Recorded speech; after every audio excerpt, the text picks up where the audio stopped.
जा सनम जा तू भुला जी हो, पर हम तोहरा के कभी ना भूल सकिले। काहे सी कि तोहार प्यार हमरा के पागल और शराबी बना देले बा।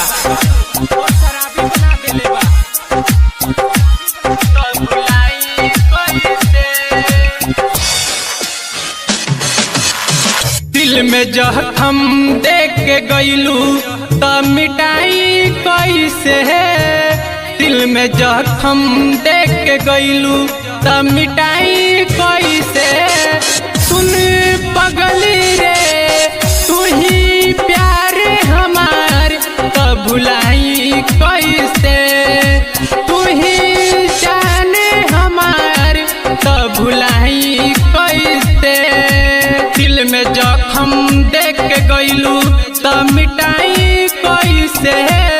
सुन पगली रे तू ही प्यार हमार तो भुलाई कैसे। तो भुलाई कैसे।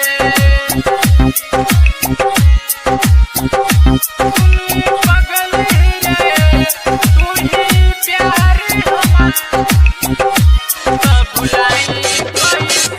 जिंदगी बिरहन लागे तोहरा बिन गोरी रे। खाना खियात नइखे धैले कमजोरी रे। हो जिंदगी बिरहन लागे तोहरा बिन गोरी रे। खाना खियात नइखे धैले कमजोरी रे। घुट घुट के जियतानी तब बताई कैसे है। घुट घुट के जियतानी तब बताई कैसे है। सुनी पगली रे तू ही प्यार हमार तो भुलाई कैसे। तू ही जाने हमार तो भुलाई कैसे।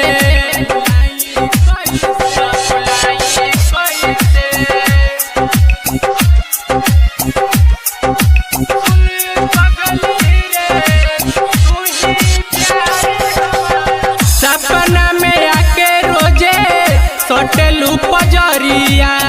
उठला पर मारेला विकास के अनहरिया।